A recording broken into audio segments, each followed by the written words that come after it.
Comunidad Apostólica, Trigo Limpio. Puso las varas delante de Jehová en el tabernáculo del testimonio. Y aconteció que el día siguiente vino Moisés al tabernáculo del testimonio, y he aquí que la vara de Aarón de la casa de Leví había reverdecido y echado flores y arrojado renuevos y producido almendras. Hasta ahí vamos a dejar la escritura. Le ruego que ocupe su lugar. Muchas gracias. Vamos a meditar hoy en este día en el tema sequedad que fructifica. Estamos ante el caso donde Dios tenía que mostrar su respaldo y su llamamiento hacia el líder y a la persona que él había establecido también juntamente con el líder, delegándole alguna tarea para realizar, porque tenía una gran oposición. Y cuando llegó esta gran oposición delante del líder, entonces el líder hizo lo correcto sabiamente, dijo que sea Dios el que dé testimonio de lo suyo y de quien él ha llamado y a quien él va a respaldar. Y entonces traen varas que le instruye el líder llamado Moisés, les instruye a los que estaban en esa contienda, en ese problema, en ese alegato. Y entonces, hermano, sucede que la vara, y escuche bien, todos llevaban varas cortadas, eran varas secas. Ninguno llevaba macetas. Mas sin embargo, de esas varas secas, el Señor levantó un milagro. Porque nosotros comúnmente entendemos que cuando algo se ha secado, es porque está muerto. ¿Verdad que sí? Cuando nosotros conocemos la palabra y la palabra nos dice sécase la hierba y marchítese la flor, nosotros entendemos que la hierba se está secando y murió, y la flor también se va a secar y va a morir. Eso es un proceso natural. Pero es que sabe que en Dios nada es natural. Todo es sorprendente, todo es sobrenatural, y Él nos sorprende en cada instante y en cada palabra para meditar profundamente, porque hay cosas que a veces nos pasan por alto, no las tomamos en cuenta, no las analizamos. Por eso la palabra del Señor nos dice que en este libro de la ley meditaremos. Meditar es algo más que leer, porque cuando uno medita, Dios le habla a uno. Porque cuando uno está meditando, hay cosas que a uno como que no le checan, y como que está dando vueltas, la idea vueltas, el texto y vueltas, y entonces de pronto la claridad llega, y llega la revelación de parte de Dios, y dice, wow, no había entendido esto, pero si aquí estaba. Claro, pues es palabra de Dios, y como Dios se revela por quién Él es, también su palabra y su dirección se revela, porque Él es la dirección y Él es el camino. Y nadie puede ir al Padre, nadie llega a obtener los beneficios de Dios si no es porque Dios nos lo revele cómo y qué hay que hacer. De manera que en esta ocasión el tema es importante para su vida, porque hay cuestiones que usted no entiende, pero las va a entender por medio de la palabra del Señor. Porque el tema es interesante. Sequedad que fructifica. Porque tendremos que cambiar el concepto que tenemos comúnmente de pensar que cuando algo se secó es porque está muerto. En Dios no. Y aquí traigo varios ejemplos en la palabra del Señor para demostrarle que no es así, sino que en realidad el Señor quiere hablarnos a lo profundo del corazón, porque Él dice su palabra en Isaías 44:3, dice, yo derramaré aguas sobre el sequedal. Entonces, cuando hay algo seco, ¿Dios puede cambiarlo? Sí. Sí. Dice el salmista, cuando la lluvia llena los estanques, iremos de poder en poder y veremos a Dios en Sión. ¿Qué había necesidad de que Dios hiciera? Que Dios llenara los estanques. ¿Cuáles? a usted y a mí, con la llenura de la representación como agua que es y simboliza el Espíritu Santo de Dios. Hay gente que puede sentirse que está seca en su alma, en su diario vivir.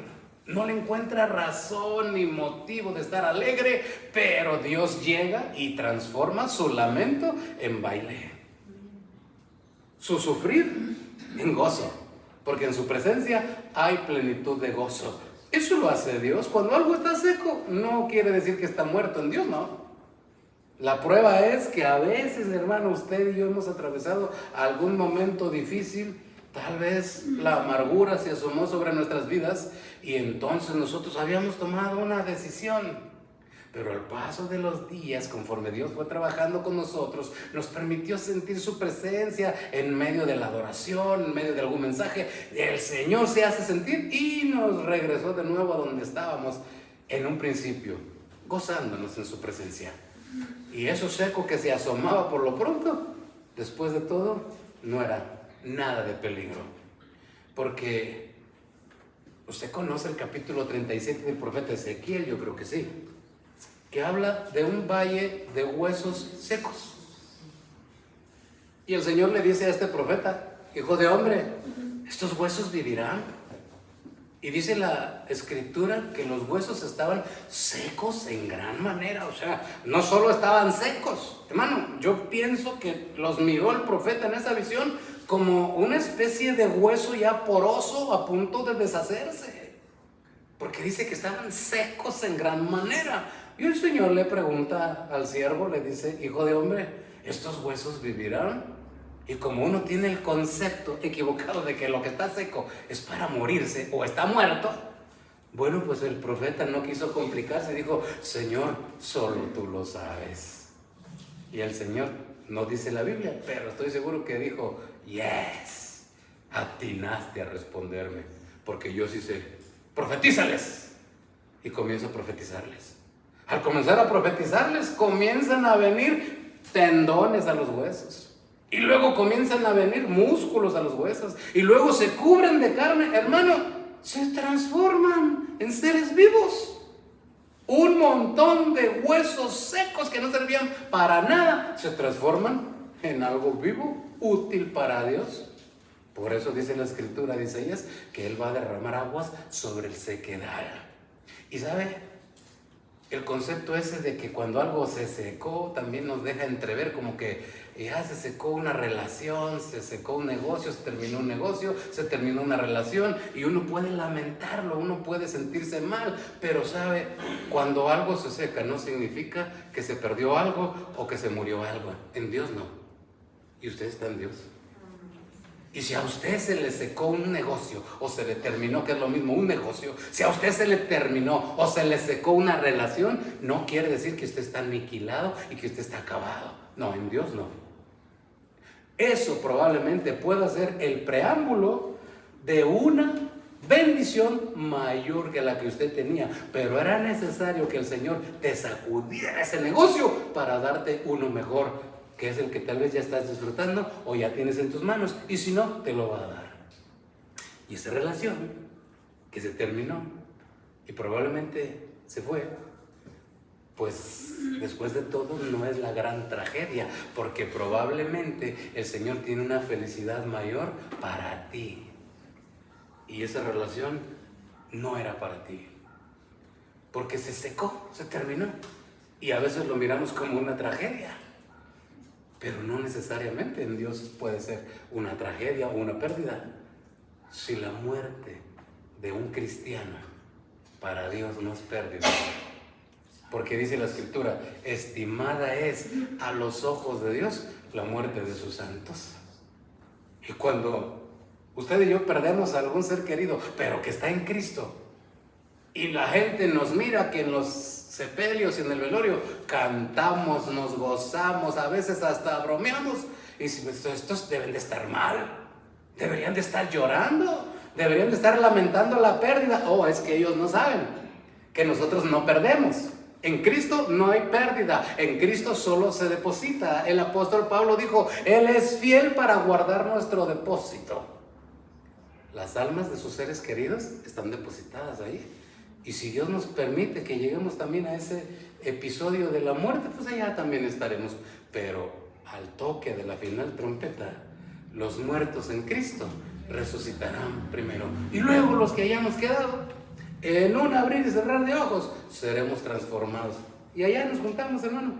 Allá estaremos en el reino de los cielos con la voluntad de Dios, sus seres queridos, y usted y todos nosotros. No hay pérdida. Aunque parezca que se secó algo, que se terminó, y hasta el término muerte, que suena muy drástico, pareciera ser algo final, no lo es. No lo es. En Cristo no lo es. Porque lo seco puede reverdecer. Dice la Escritura que tomábamos en el libro de Números que Moisés llevó varias varas. ¿A dónde? A la casa de Dios, donde la presencia de Dios habitaba. Al tabernáculo de reunión, tabernáculo de testimonio.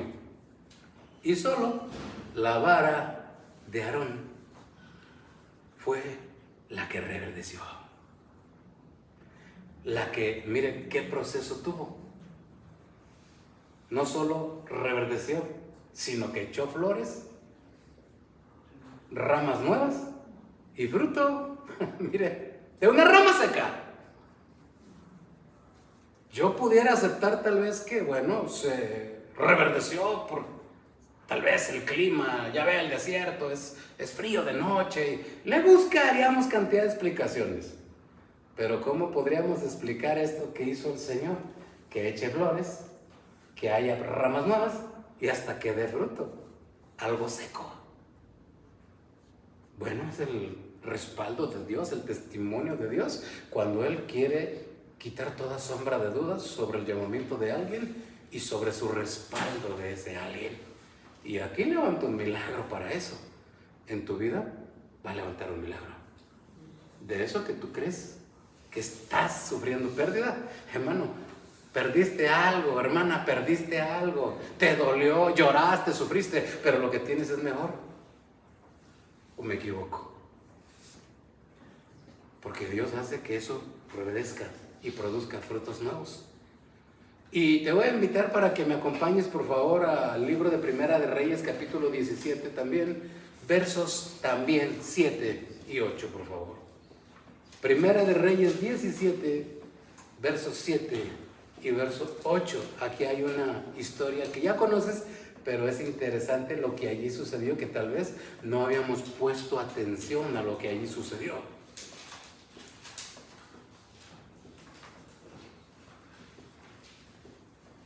Estamos mirando aquí, voy a poner un poquito en contexto lo que está sucediendo, al profeta Elías, cuando el Señor le ordenó que orara para que el cielo no lloviera durante 3 años y medio. Y se soltó una gran sequía en toda esa tierra y en toda la región. Había mucha hambre. Y el Señor le dijo a Elías: yo para ti, mi siervo, tengo un lugar donde sí hay agua. Y se lo llevó y le dijo: tú vas a vivir allá en el arroyo del Querit. Allá, si me ibas a preguntar, te voy a enviar cuervos que te llevarán por la mañana pan y carne, y por la tarde de igual manera te van a llevar pan y carne. O sea, siervo mío, hijo mío, te aseguro la comida y el agua. Vas a vivir, no morirás, ciertamente vivirás. Ahí estuvo Elías, tranquilo algunos días. Pero mire lo que sucedió después, en el verso 7, mire. En el 7, pasados algunos días, ¿qué pasó con el arroyo? Se secó, mire. Estamos hablando del mismo asunto. Cuando algo se seca, uno cree que hay pérdida. Pobre Elías, dirá alguien. ¿Ahora qué va a hacer? Ya no va a tener agua para tomar. Se va a morir de sed.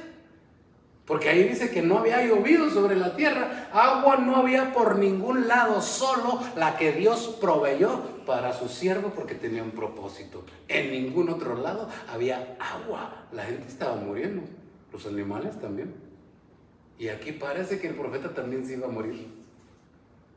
Pero como Dios no considera que lo seco es algo como pérdida o es un extravío, Mire lo que dice el verso 8. Luego vino a él palabra de Jehová diciendo, 9, levántate, vete a Sarepta de Sidón y vive allí. He aquí, yo he dado, ¿qué dio? Orden. Dio orden allí a una mujer viuda que te sustente. ¿Qué pretendía el Señor? Pues el Señor pretendía seguir con su plan que tenía para el profeta. Porque el que comienza la obra siempre es fiel en terminarla. Y aquí tuvo que aplicar que el arroyo se secara para continuar con el plan B. Porque ya se había ejecutado el plan A en la vida del profeta Elías. Y era necesario que no se acostumbrara a estar en el arroyo, tomando tranquilo y comiendo tranquilo. Y dijo el Señor, manos a la obra, Elías, lo que continúa, lo que sigue. Le seca el arroyo, pero le dice, yo ya preparé quien te mantenga. No tienes que preocuparte, porque a veces eso es lo que nos preocupa cuando algo se termina, hermano. Se terminó el trabajo, ¡ay, qué voy a hacer! Dios tiene uno mejor. Se terminó la relación, ¿qué voy a hacer? Dios tiene una mejor. Fracasó el negocio, ¿qué voy a hacer? Dios te está permitiendo la oportunidad de tener uno mejor. En Cristo no hay pérdidas. Lo que parece seco, fructifica. A Dios siempre le da resultado eso. El problema es que los seres humanos lo lleguemos a entender cuando sufrimos alguna pérdida o algo que no comprendemos. Pero si meditamos en la palabra del Señor, vamos a reconocer que cuando Dios permite que se seque algo, es porque algo planea seguir con su plan de la vida que te trazó para ti y para mí. Mira, tengo otro ejemplo. Ayúdame por favor a buscar el libro del profeta Jonás, capítulo 4, verso 6. Jonás, capítulo 4, verso 6, por favor.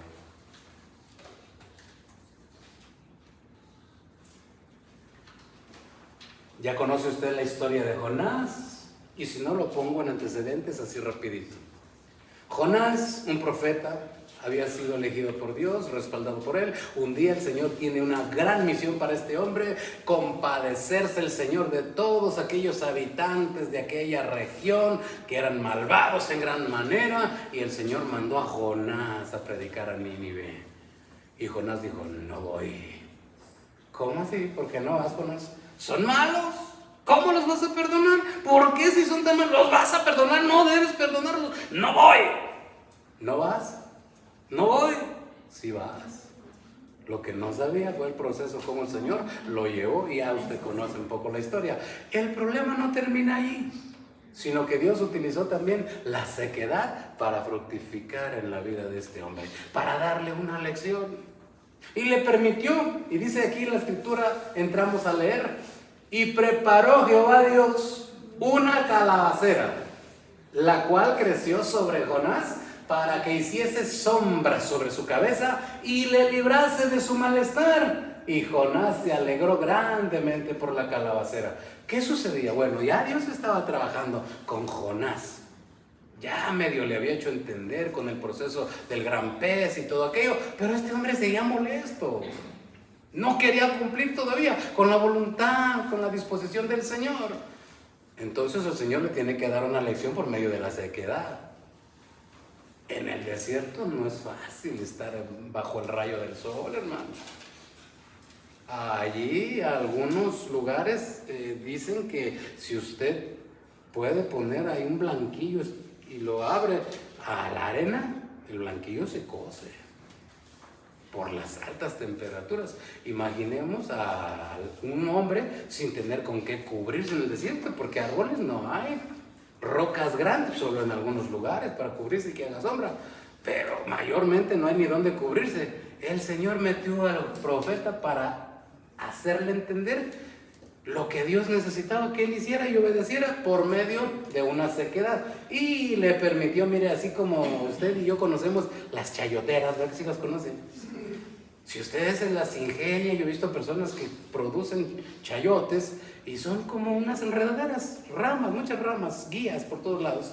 y allí da los frutos. Algunos les ponen alguna especie de estructura con forma para que cuelguen los frutos y ya solamente se dedican a recolectarlos. Pero todas esas ramas y guías forman una sombra que ayuda a los que quieren estar bajo esa sombra. Algo así el Señor permitió, que la calabacera creciera, se enredara no sé dónde, pero que le diera sombra a este hombre. Y dice que su malestar se quitó. Ahora ya estaba alegre. Ay, Señor, qué bueno eres, ya te voy entendiendo. Cuando me maltrataste me sentí mal, pero ahora que eres bueno y me das sombrita, estoy contento, Señor. Y ve al verso siguiente. Pero al venir el alba del día siguiente, mire, ¿fue el diablo o quién fue? Dios preparó un gusano, el cual hirió la calabacera y se secó. El 8. Dice de la siguiente manera: y aconteció que al salir el sol, preparó Dios, mire, también Dios preparó un calor más intenso todavía. Ya se había secado la protección. ¿Sabe usted que usted no tiene poder sobre la lluvia? Usted si acaso gobierna en el paraguas, pero en la lluvia no. Jonás no tenía control sobre el sol. Si acaso podía medio controlar el sol metiéndose bajo de la calabacera, pero el Señor se la quitó, la secó y le aumenta el calor, la prueba, y vea lo que sucede. Entonces le habla. Y aconteció que al salir el sol preparó Dios un viento solano, y el sol hirió a Jonás en la cabeza y se desmayaba y deseaba la muerte, diciendo: mejor sería para mí la muerte que la vida. El 9, por favor. Entonces dijo Dios a Jonás, ya lo tenía listo para hablarle. Entonces dijo Dios a Jonás: ¿tanto te enojas por la calabacera? Y él respondió: mucho me enojo, hasta la muerte. Estaba enojado, un 10. Y dijo Jehová: ¿tuviste tú lástima de la calabacera, en la cual no trabajaste, ni tú la hiciste crecer, que en espacio de una noche nació y en espacio de otra noche pereció? El 11. Y no tendré yo piedad de Nínive, aquella gran ciudad donde hay más de 120,000 personas que no saben discernir entre su mano derecha y su mano izquierda, y muchos animales. Esta gente se iban a la condenación. El Señor le mandó a Jonás que les hablara para que se arrepintieran, y Jonás no quería. Es que Dios ya tenía el arrepentimiento de estos 120,000 personas para arrepentirse. Pero Jonás no quería. No quería cumplir el plan B de Dios. Se quería conformar siendo un profeta. Pero los profetas son fieles a Dios. Obedecen a Dios. Pero este mezcló sus sentimientos, y Dios tiene que usar la sequedad para demostrarle que aún en una persona seca en sus sentimientos, Dios puede trabajar para fructificar y hacerle entender la voluntad de Dios, que es más importante que la nuestra. Porque Dios tiene siempre cosas detrás de las acciones que hace en nuestras vidas que nosotros no conocemos ni entendemos. Por eso dice: clama a mí y yo te responderé y te mostraré cosas grandes y ocultas que tú no conoces. Vamos a vivir situaciones que no entendemos, que no conocemos, pero para los que aman a Dios, todas las cosas ayudan para bien. Y mire, le voy a pedir que me ayude a buscar Apocalipsis capítulo 16, verso 12, por favor. Apocalipsis capítulo 16, verso 12.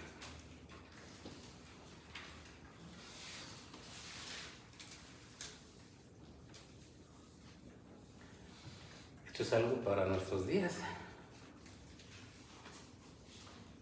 Dice así la palabra de Dios: el sexto ángel derramó su copa sobre el gran río Éufrates. ¿Y qué le pasó al agua de ese río? Se secó. Se secó. ¿Para qué? Para que estuviese preparado el camino a los reyes del oriente. Dios siempre va a cumplir su palabra, y a veces va a ser secando cosas. secando relaciones, secando negocios, secando ríos, secando calabaceras, secando sentimientos. Dios siempre va a cumplir su propósito. Pero esto no tiene que extrañarnos, porque a nosotros sí nos parece sorprendente cuando no entendemos y no conocemos a Dios. Pero ahora con lo que estamos hablando ya un poco más entendemos a Dios. Si algo se seca en tu vida, sea negocio, sea relación, sea una persona que Dios te aleje, si Dios te aleja a una persona, te está haciendo un bien. Hay veces que Dios aleja a personas de las iglesias para hacerles un bien. La gente puede lamentar la pérdida, la gente no se va a explicar la pérdida, pero todo era la voluntad de Dios, y el sistema tal vez no nos guste, la manera tampoco, la forma menos, pero Dios siempre va a continuar con su plan en la vida de su iglesia y en la vida de los suyos. Aquí estaba preparando el camino para los reyes del oriente, 200 millones. ¿Y sabe para qué? Para que fueran a batallar contra su pueblo Israel. Dios permitiendo que eso también se cumpla contra su pueblo en la guerra del Armagedón. Pero es donde Él viene a rescatar a su pueblo. Y mire, para cerrar quiero que veamos esta escritura que está en el libro del profeta Ezequiel, por favor, capítulo 17, vamos a ver el verso 24. El capítulo Ezequiel 17, verso 24, por favor.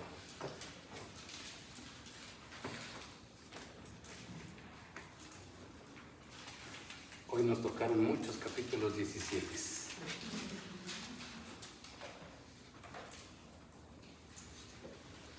Aquí vamos a entender un poquito más a nuestro Señor.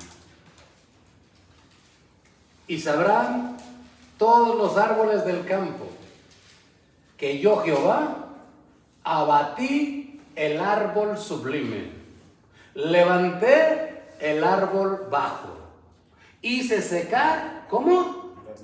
Hice secar el árbol verde, e hice reverdecer. Mire, aquí está la clave. ¿Quién hace eso? Dios, solo Dios y nadie más. Hice secar el árbol verde e hice reverdecer el árbol seco. Yo, Jehová, lo he dicho y lo haré. Como si esta palabra de al final el Señor dijera: ¿hay alguna oposición? Ay, Señor, no, ninguna. Pues, aunque me oponga, nada puedo hacer. Él va a hacer su voluntad. Pero vea qué referencia nos da el Señor. Al árbol verde lo seca. Lo que parece que tiene vida, el Señor dice: eres pura apariencia, está seco. Y lo que parece que está muerto, lo hace reverdecer. En tu vida hay muchas situaciones que así están en este momento. No te van a matar, no es una pérdida, es que Dios lo va a hacer reverdecer, lo va a hacer que haya renuevos, ramas nuevas, que tenga flores, que sea algo bello, hermoso, atractivo, y que tenga fruto. Lo que para ti pensabas que era una pérdida, viene a ser una gran bendición de parte de Dios. Ponte de pie, por favor. Gracias por acompañarnos. Recuerda, si te ha gustado el video, no olvides suscribirte y compartir.